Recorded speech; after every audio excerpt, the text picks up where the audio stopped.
Radzig sent me as a guide. I'm Henry. I'm Jakey. And this here fella, we call the Stone. I can see why. What's up with him? Cat got his tongue? No, more like the dog got it. The executioner's dog. When the executioner ripped it out of him. Anyway, you better come along with me. I'll introduce you to the other fellas. And the chief.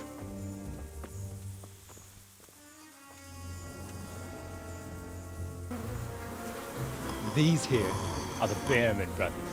Petter and Jan. They're a barrel of laughs, except when they're too drunk to string two words together.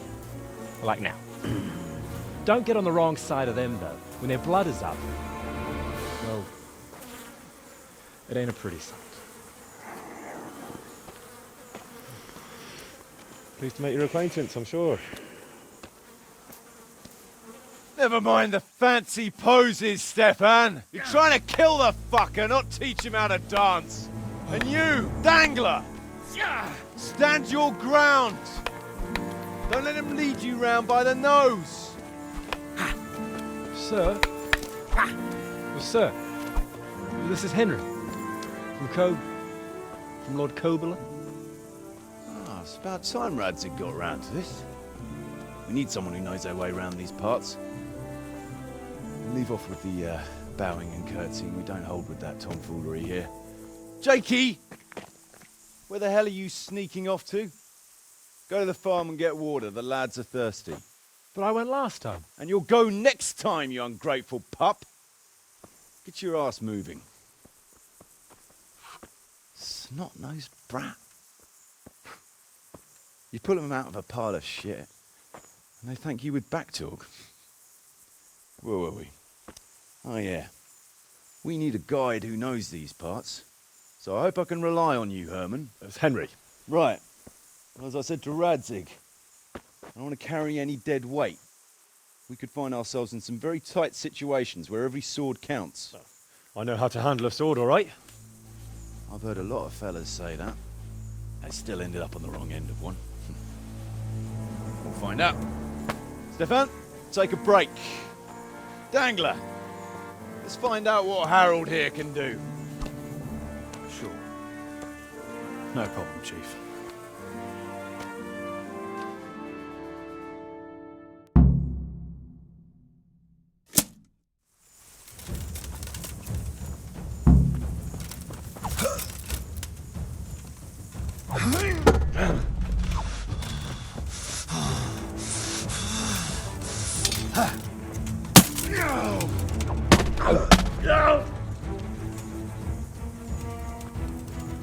Your end is nigh.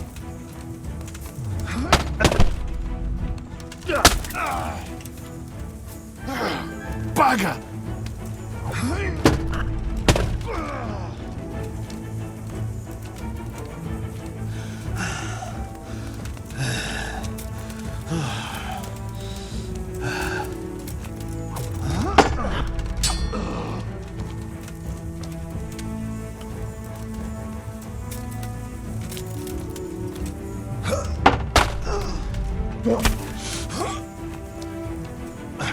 Mrtka!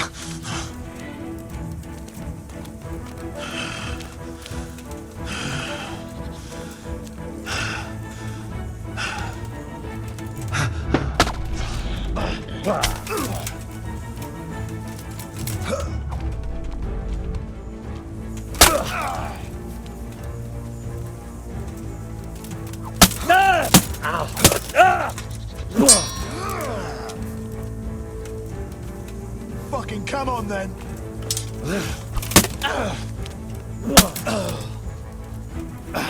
Bollocks!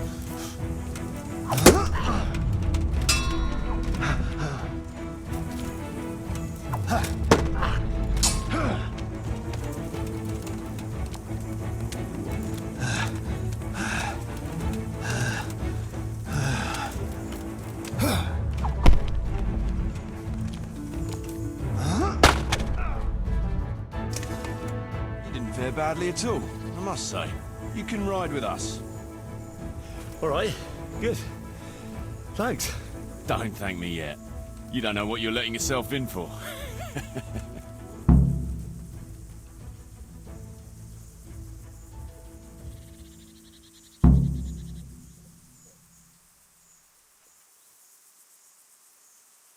Sir Kuno, can you tell me something about yourself?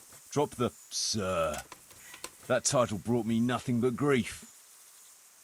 But what do you want to know?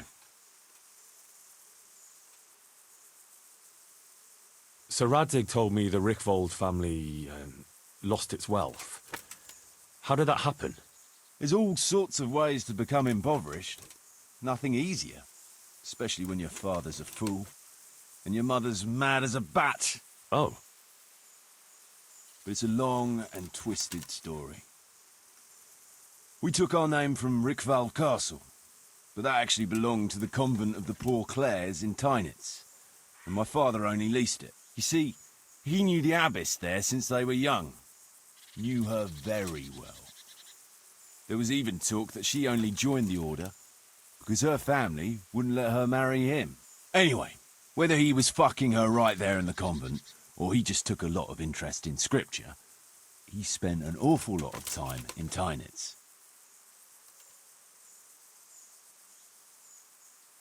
Oh, he might have been after a bit of both. Sinning and confessing all in one place. Well, I can see the convenience of it. Anyway, my mother never had strong nerves. Truth be told, her sanity was always shaky. Pa's escapades drove her cuckoo entirely. Then, one frosty December morning, I was woken by screaming and smoke. I looked out the window, and I saw my mother there, in the courtyard, wreathed in flames. Behind her, the stables, the farm buildings and the tower were burning too. And she just stood there, shrieking with laughter. Christ, that sounds like a scene straight out of hell. Hellish it was, I can tell you. Me and my sister Adela and a few servants managed to get out before the whole place went up. I couldn't get to my father. Or my little brother. Poor lad was only 7. My sister and I were left destitute after the fire. But then my cousin, Adam of Drevich, took us into his castle. A few weeks later, he offered to buy what was left of our estates and sell me a small fortress near a Kovnik. It was a great relief. We suddenly had some hope of a future again. So I told my sister about it. And it was the biggest mistake of my life. A week later, the two of them announced to me they were getting married. And all that was left of our estates, lands, woods, villages, Adela was to get it all as a dowry. But surely that was for you to decide. You were the head of the family, right? Aye. Only I barely had 17 years under my belt, and I'd just lost everything. Of course, I argued with them, and that was the only excuse they needed to kick me out of Drevich too. That's pretty harsh. You're telling me. But I'm not complaining. As my pa always used to say, if you can turn your hand to something, you'll never be lost. I doubt it ever crossed his mind how often I'd remember those words.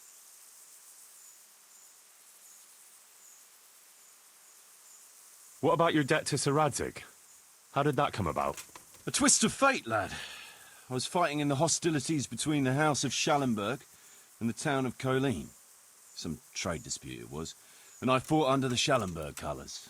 In the end, the two sides negotiated a truce, and I rode to Colleen with the delegation that was to parley there. We stopped off at an inn on the way, and it was there that I met Radzig Kobyla. I could tell at first sight he was a man after my own heart. A likeable rogue, with a sharp mind and a merry soul. We spent the whole night drinking together and talking, and in the morning we set off together, with sore heads, but in good temper, since he was travelling to Colleen same as I was. Only, once we reached the city gates, they arrested me on the spot. Seems the burghers had it in for me, since I'd been making their lives hell for a good 6 months. On the other hand, I was a member of the peace delegation, so by rights, they shouldn't have even looked at me sideways. And then it hit me why Radzig was there. Colleen is a royal city, so he was there to represent the king's interests. I see. So he was on the other side. That's right. Anyway, they threw me in a dungeon, and a few days later word reached me that the Schallenbergs had reached an agreement with the burghers. Only part of the deal was they would give them my head. And I'd surely have ended my days swinging from the town battlements if it hadn't been for Radzig. He liked me, and he could see it was a dirty trick. So he somehow squared things with the city council. Lucky for you. Indeed. I owe my life to Radzik, and I'll never forget it. He's asked me twice before for help. This is the third time. And how could I refuse him?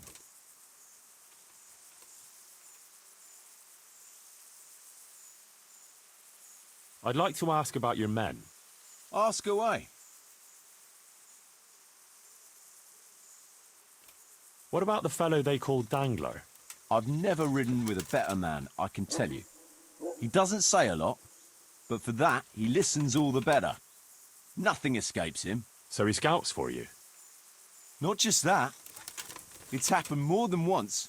I was closing a deal with someone, and Dangler told me after that he didn't like the smell of the fellow nearly every time he was right. And the fellow tried to stab me in the back afterwards.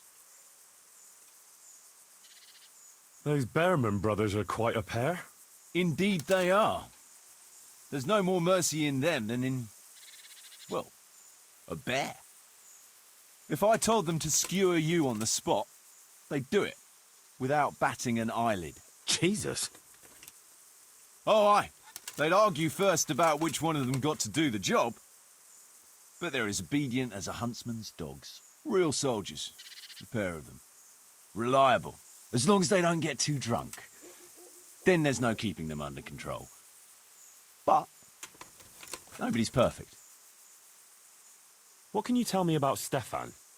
Fletching? For one thing, he's a very resourceful fellow. How did he come to join your band? Well, let's just say he was in the right place at the right time. You'll find he has quite a knack for that. What exactly happened? Sorry, I'd love to tell you the whole story, but I'd be betraying his trust. Oh, now you've got me curious. Maybe I should ask him myself. Sure, why not? Our Fletch does love to converse. What about that dumb one? How did he end up with you? The stone? Oh, he just kind of tagged along. Just like that? Aye, just like that. We were riding from Olomouc to a castle past Kladsko, when we ran into him and some other wayfarers camping along the way. You know how it goes. We made acquaintance with them, had a drink or two. Then we travelled on together. After all, there's safety in numbers. I'm not sure I'd be thinking that if I ran into you lot on the road. We might have done some things I ain't proud of, but wayfarers are sacred even for me. Anyway, our fellow travellers dropped off along the way. One in Mohelnitz, one in Schoenberg, and the rest in Kladsko. Except for the stone. He stuck with us the whole way. The fellas kept asking him what he was after, but of course he never said a word. When we were approaching Barsdorf, I ordered the men to get rid of him. I had some business at the castle, and I didn't want any strangers sticking their noses in. Stefan tried to tell him nicely, but he just sat there, staring like he was turned to stone. That's when we gave him the name. Then the Behrman brothers tried to get him off his horse. He booted Jan in the face and knocked him out cold. Then he jumped down and felled Petter with one punch. A man who can do that is a man you want on your side. So we kept him. Weren't you worried about having a stranger in your band? Especially one who didn't talk. No, I figured if he can't talk, he can't tell. Besides, I've had worse. What about Jakey? Jakey, that boy will be the death of me. You've got to be tough on him, or he's good for nothing. But I'm fond of him, in a way. Like a son? I wouldn't go that far. But I've no family of my own. And unlike those other cutthroats, he seems to me like a good lad. Well, you're pretty hard on him, though. And the others keep him on his toes, too. The boy needs a firm hand. I was like him once, and I got the same too. If we let him be, we'd end up with a third bear man. And who'd want that? True. 2 is more than enough.